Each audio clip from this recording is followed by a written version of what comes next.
I'm here today to make a confession. I am terrible at a lot of things.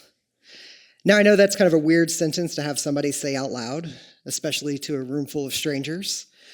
But I think it's important that we admit to ourselves and to each other that there are just some things in life that we're not very good at. But there are also some things we are good at. When we're born as little babies, right, we are blank slates, empty vessels, and it is through experience and formal education that we learn and grow and develop. That's what makes us human. But a third way is through mentorship. Now, most people understand what formal education entails, and you also know what it means to learn from experience. If you touch a hot stove, odds are you're not going to touch that hot stove a second time. At least I hope so. Certainly not going to touch it a third time. But a lot of people don't necessarily know what mentorship entails. It's kind of like the Illuminati. It's this thing we've all heard about, but we're not necessarily sure what happens, what it actually means. So that's what I'm here to talk a little bit about today, is mentorship, and talk about some of the myths and misconceptions surrounding mentorship and how you can work through those myths and misconceptions in order to unlock the power of mentorship to move from being not so great at things to being great. So one of the very common myths surrounding mentorship is that it's not, or that it is just about learning a new skill or task. A lot of people think about mentorship as, oh, well, this person's going to teach me how to use this software program, or they're going to help me solve this one problem I have in particular. Mentorship is actually about so much more.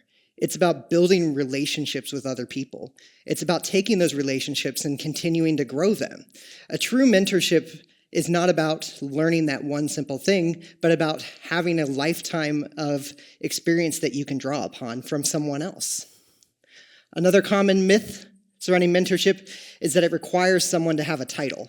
So a lot of the time we think about people like a president, CEO, director, manager, supervisor as someone who would be a natural mentor, but that's not necessarily the case. Anybody can be a mentor. I have a mentor for doing this kind of a presentation. It's a student here who has a lot more experience than I do about giving a short form talk like this, and she's phenomenal. And she doesn't have a fancy title. She's a student here. I'm a mentor to other people that I look up to are mentors to me, and titles don't matter. Another common myth is that mentors are hard to find. So a lot of the time we think, well, okay, I don't know if there's somebody out there that could be a mentor for me. I promise you, if I gave you a stick today and you threw it, you could probably hit somebody who'd be a mentor. Not that I recommend throwing sticks right now, but mentors can be found anywhere. Let me give you an example from my life about finding a mentor and I didn't even know that person was my mentor and that I was looking for them. So when I was an undergrad in college, I was working on my honors thesis to graduate from school, and let's say at the time I was not a very strong writer. We'll say it like that.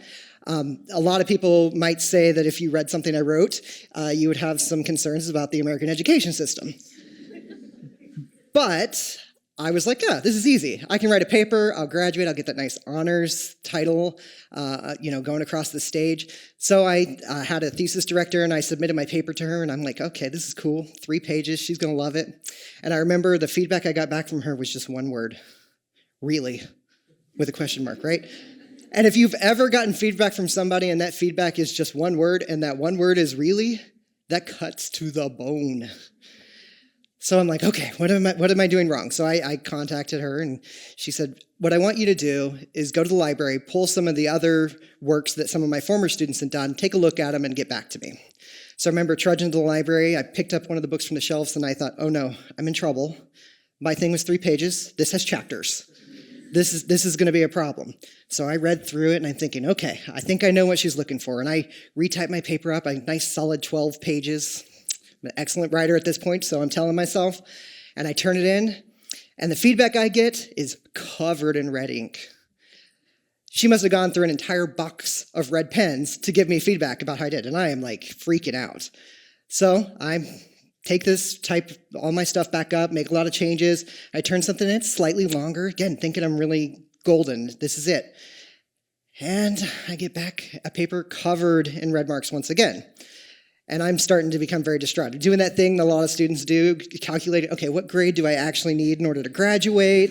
Is this really what I want to do? Maybe I should change my major. Yeah, I've got a semester left. I can make it happen.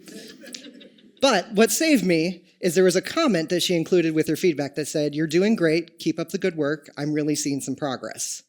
And that really motivated me to continue to try. So I sent in several different iterations and drafts and kept getting feedback from her. And at the end, she finally approved what I had written. Yes, very excited. A nice, cool 47 pages, significantly different than the 3 I started with. The idea behind all this, however, is that I had a mentor who was helping me become a better writer and didn't even know it. That is a critical skill that has been serving me since that day. It helped me get into graduate school, which, if you didn't know, you usually have to write an essay in order to apply. It's helped me write cover letters for jobs that I've been able to get, and I still, to this day, have people compliment me on my writing. And all of this occurred because I was continuously being prodded in the direction and led to resources to help me become better. Which kind of leads me to my next myth, is that mentors fix problems. Now, my mentor's goal in this was not, okay, I'm just going to help him write this one paper and call it a day. Her whole goal was, there's a problem, let me get you tools and resources so that you can learn how to fix this yourself. So she wasn't focusing on my individual problem, which was, you need to write this paper better, which I did. It was, how do I make him become a stronger, better writer? Right? A lot of the times we focus and think about mentorship as a connection with somebody where we'll say, hey, I'm having an argument or a problem with a coworker, whatever it might be. Oh, my mentor can fix it for me. That's not what the role of a mentor is. The role of a mentor is to be someone that can support you, someone who can be that shoulder to cry on, someone who you can talk to, share thoughts, opinions, feelings, and ideas, and they're going to encourage you to solve the problem yourself, right? Because ultimately, at the end of the day, who achieves the thing that you achieve? You do. That's what a role of a mentor is. Another common myth of mentorship is that successful people don't need mentors. Now, I know what you all are thinking. You're looking at me and saying, in addition to being very good looking and obviously very talented, I must also be very successful, so I no longer need a mentor. Again, couldn't be further from the truth. No matter who you are, what kind of title you may have, you could utilize a mentor or be a mentor for others. I'll give you an example of some famous folks you may have heard of who have utilized and unlocked the power of mentorship. There's a gentleman I'm thinking of. His name is Bill Gates. Maybe you've heard of him, right? One of the most successful people in the world, if not just in the technology world. Now, Bill Gates has a mentor. It's another gentleman you may or may not have heard of. His name is Warren Buffett, right? Most people have heard of him. Now, Warren Buffett is not necessarily known for his, let's say, technological savvy and know-how.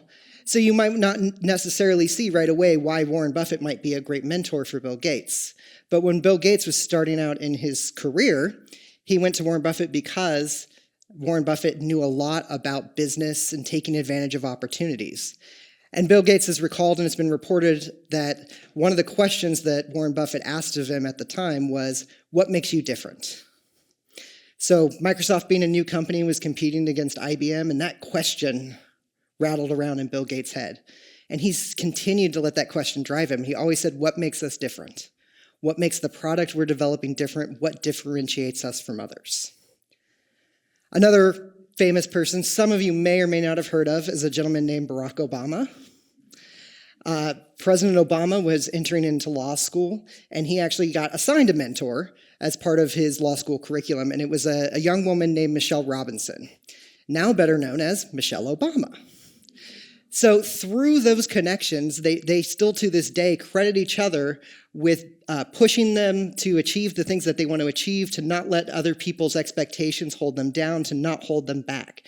They still credit each other. So President Obama and First Lady Obama both say that they were mentors to each other. And that incidental mentoring relationship grew and developed, right? Mentorship grows and develops into something significant for both of them. So how do you find a mentor? Great question. Thank you for asking. I like to think of mentorship like dating, right? It requires you to be vulnerable. It requires you to approach somebody and say, hey, you're looking good. I'd like you to be my mentor. Or would you like to go out and dinner? or grab a cup of coffee or whatever it might be, right? That's any kind of relationship. It starts with that first step, being vulnerable and asking somebody that you think you have a connection with. And then you might go on your first date. So just like if you're going on that date, you're not going to take somebody who doesn't like scary movies to the latest, slasher pick. Odds are they're not going to have a good time on that first date, and you're not going to have a second date. Mentorship's the same thing. You've got to find something that's of interest to your mentor. And they have to see something in you, and you have to have something in common and something to talk about. And again, just like dating, over time, your relationship becomes more complex, more intertangled. So you might go on a second date, a third date. You might be going steady or whatever kids call it these days, right?